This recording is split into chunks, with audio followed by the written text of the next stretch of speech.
Ladies and gentlemen, boys and girls, children of all ages, welcome to the channel World of Wrestling, here today to discuss about AEW Rampage, December 17th, 2021 review. By the way, about Final Battle for Ring of Honor that happened last Saturday. I will be reviewing it over this weekend.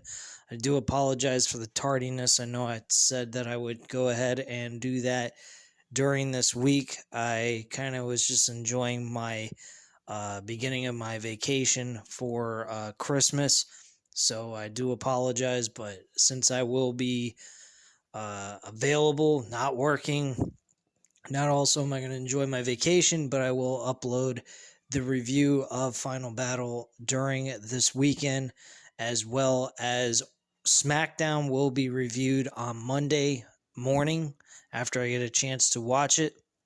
And then Monday Night Raw will be Monday Night Raw will be reviewed Tuesday morning. I will watch that when I wake up in the morning, and then I will give you guys my review. So, you guys will get all that information and my thoughts on those two shows in the morning of Monday and Tuesday. So I'm not going to bore myself with WWE product stuff now. I may watch SmackDown over the weekend possibly, and then just do the review just to get out of the way, and then watch Monday Night Raw on Tuesday morning. So I might do it that way. Depends on how I feel and what I'm doing. But right now, let's discuss about AEW Rampage. Rampage was an okay show, but the main event with Max Caster, Anthony Bowens 2.0, and Daniel Garcia versus Eddie Kingston, Santana and Ortiz, and also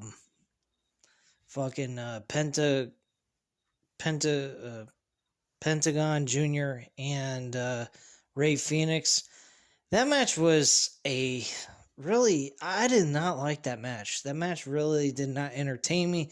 I guess it had something to do with the fact that they had Chaos with Trent Beretta, Chuck Taylor, Rocky Romero, and Orange Cassidy against Young Bucks, Bobby Fish, and Adam Cole, baby, to start the show, which, by the way, that match was awesome. That was an excellent opener to the show. I would have made that the main event.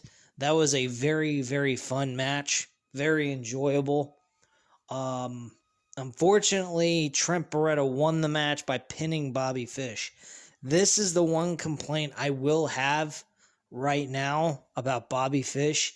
I do not like how Bobby Fish is looked at as the weak link of the Elite right now. I am really disliking the idea of that. I don't think he deserves that. I think he deserves a little bit better.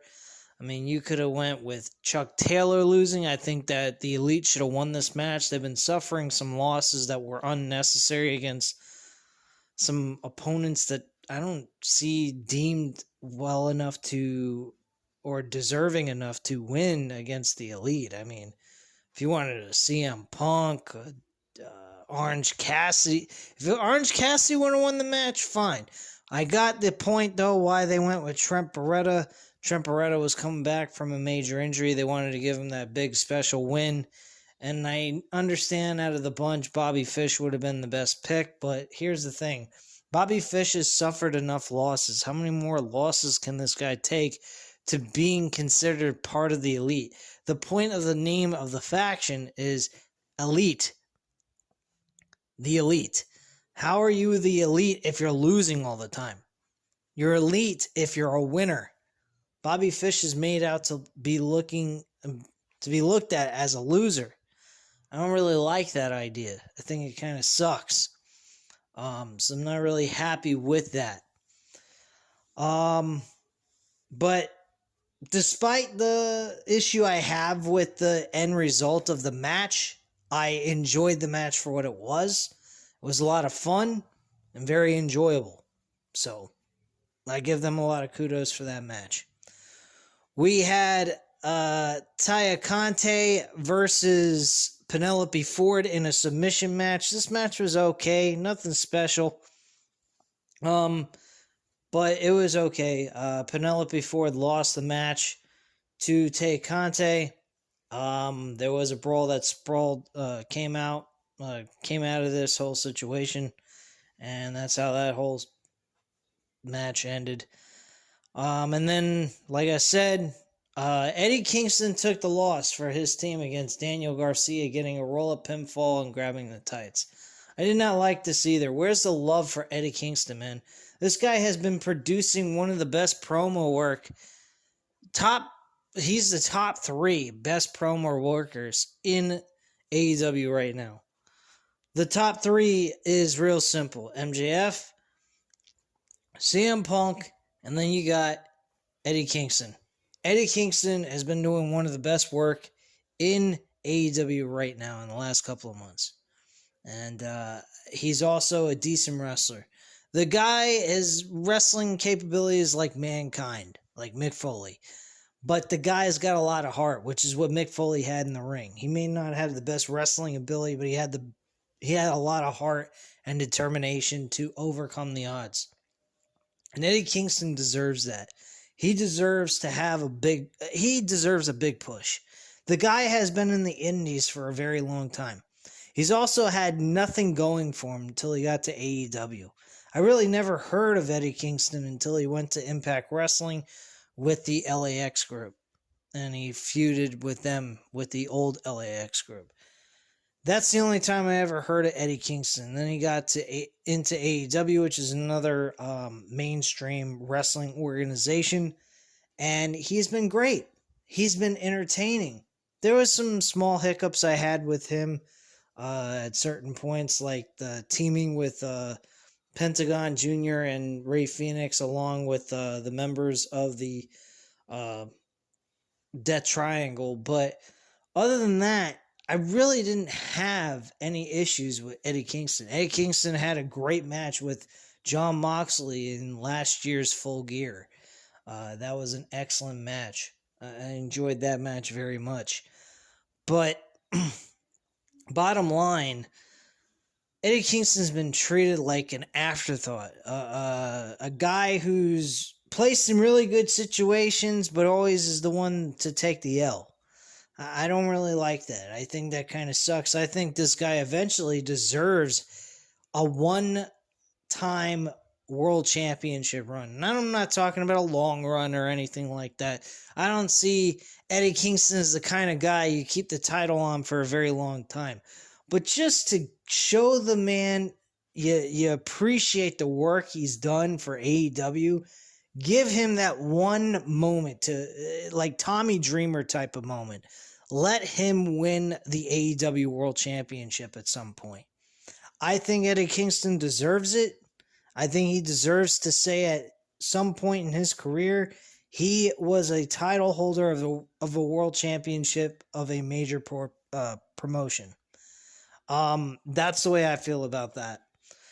I think what they did here was terrible. I don't think Daniel Garcia deserves a fucking win over Eddie Kingston. I don't see anything important about Daniel Garcia at all. I don't like him. I don't care for him. I don't see anything relevant about this guy that makes me go out of my way to say I'm interested in watching this guy. I'm not. I really am not.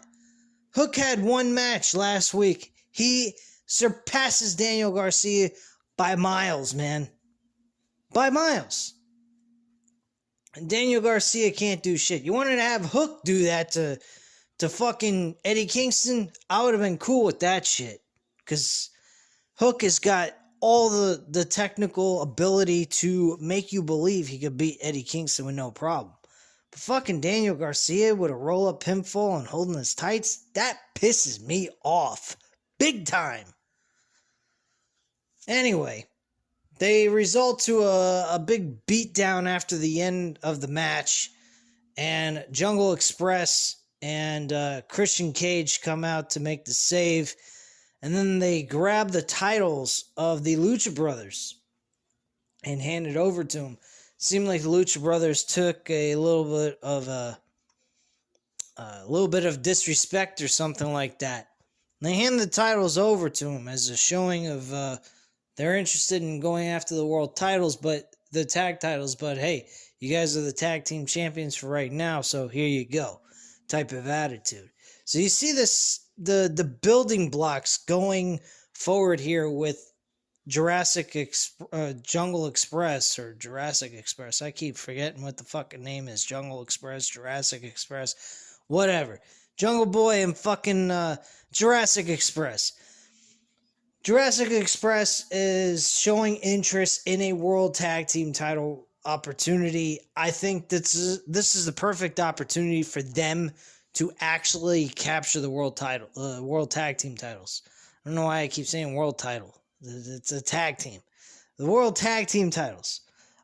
They seem like they're very interested in that, and they definitely have earned it. I've been first ones to say it. I'm the first one to say it. I think Jurassic Express should have won the fucking tag team titles from the Young Bucks at the time. But hey, it's no biggie. We got to see a steel cage match between Lucha Brothers and Young Bucks, and it was an excellent match. But I think Jurassic Express deserves to become tag team champions real soon. I think on January 8th's episode of Battle of the Belts, which I found out is actually a 1 hour show. It's not a full 2 hours. I think that should be one of the matches added to the card for that January 8th Battle of the Belts episode. So I hope to see that take place, and I think they are well deserving of that match. If they want to stick them on a different show like Dynamite, I'd be okay with that. There would be more eyes on it. I think there's probably going to be a little bit less people watching Battle of the Belts than they would Dynamite because of the fact of it's on a Saturday. It's only an hour show. Nobody's probably going to be interested in watching an hour show on their Saturdays except for the hardcore wrestling fans of AEW. So they probably will record it and then go back and watch it another time when they have nothing else better to do, I guess. But point being, this show is okay. I do have a little bit of complaints, as you can tell in the review. But overall, this was not a bad show by any means. I just wish they would treat fucking Eddie Kingston a little bit better and Bobby Fish a little bit better. I mean, he needs to stop taking L's, even though they're in multi-man tag team matches. I mean, one of the Young Bucks could have taken the L. I mean, they haven't been getting pinned a lot. So, I don't know, man. I just kind of feel like Bobby Fish and Eddie Kingston are kind of getting the short end of the stick here. I'm not really enjoying that. Plus, Dan Lambert had his return. His return promo was somewhat to be taken seriously. If you really want to get technical, what he was stating was somewhat factual. He mentions that Tony Khan, at first was all about showing the fans that they were an alternative wrestling promotion that people could be proud to watch and be a fan of. As time has gone on, he has noticed that AEW has become more like what WCW used to be. They're all about trying to support their friends. A lot of politics backstage. Also for other people to get into the main event scene.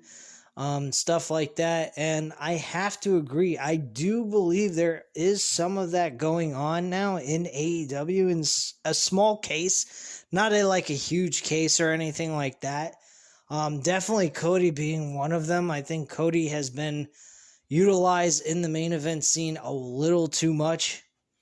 Funny thing though, mentioning Cody Rhodes, a fan had a sign that said, "Heel Cody equals ratings, higher ratings." I have to agree with that. I want them to stop with this phony baloney Cody Rhodes character that they've been portraying for so long. I think it's time for a run as a heel. I think he plays better as a heel. And at this point in time, with things the way they are, with the fans being dull and bored from Cody Rhodes and they want to see a change, I think this is a proper moment for him to turn heel. Whether or not he turns heel, I don't know. But he definitely showed signs 2 weeks ago on Dynamite, or last week, I should say, of hinting he might turn heel. So I'm not sure. But there was a brawl that came out of it. And Sammy Guevara, at the end of all this, showed up. And he made the save. So, not quite sure what that means. But Cody was a bit surprised. Dustin Rhodes came down to help his brother out, too. And, it is what it is. I don't think we're going to see that heel turn yet. With the whole Sammy Guevara coming down to the ring type of thing, which I was a bit surprised by. But that's what happened.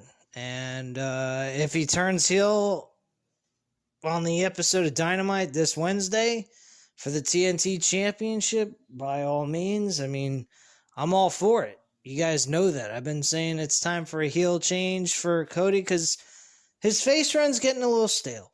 I have to admit that. I like Cody. Either way he goes, I'm fine with Cody being the way he is. But, I mean, right now, the face Cody has gotten boring. I think the heel run would be a better idea. It gives us a fresh new look at Cody Rhodes as a character. Not that we want him to be a self-centered prick or anything. And I don't think Cody Rhodes is a self-centered prick by any means. I mean, for God's sakes, the man went ahead and took himself out of the world title picture by putting a stipulation if he didn't beat Chris Jericho in his first title opportunity for the world championship, that he could never challenge for the world title ever again. Now, he has honored that stipulation since the result of that match took place. So, I mean, he's not exactly utilizing his power to his advantage so much. Now, granted, he is getting some really big matches that people are just not wanting to see him in all the time. They would like to see him doing mid-card stuff, and the TNT Championship once in a while is made into a main event title type of thing, which I believe that's what's going to be the main event anyway. So, I'm not sure. I mean, about Cody Rhodes and the way he's being projected towards the fans, if he's this self-centered prick, high-end, big-headed idiot, or he's just a guy that's playing out a role and doing his thing. So, I don't know about that. Let me know what you guys think in the comments down below. Also, hit the like button if you liked this video. And if you're not already subscribed to the channel, what the fuck are you waiting for, man? Hit that subscribe button. I got tons of videos every single week. At least 4 to 5 videos a week. Guaranteeing you your wrestling entertainment of reviews from yours truly, World of Wrestling. And I will always provide you guys this stuff because I enjoy doing this. This is my hobby. I don't do this for a living. I don't even get paid for this shit, okay? So I do this for absolutely free. And soon enough, January, I think I'm going to do a random wrestling talk January 3rd with you guys. May actually do it on January 1st if I was, just thinking about it right now. I may do January 1st. Do the first ever random wrestling talk and re-amp that whole thing back up again. You guys can talk in the comments sections with me. I'll definitely answer you guys and read them off on the live stream. And go over wrestling news on both AEW, WWE, and other smaller wrestling promotions as well that intrigue me and I found interesting. If you guys find any stories that you'd like me to take a look at, go ahead and upload the link that you find, and I'll definitely look at it as well and read it to you guys and tell you guys my end on how I think about it. But otherwise, you know what to do, guys. Again, hit the like button if you like this video. Hit the subscribe button if you're not already subscribed to the channel, and leave a comment down below. I thank you guys very much for watching. Hope you have a great night, guys. Bye.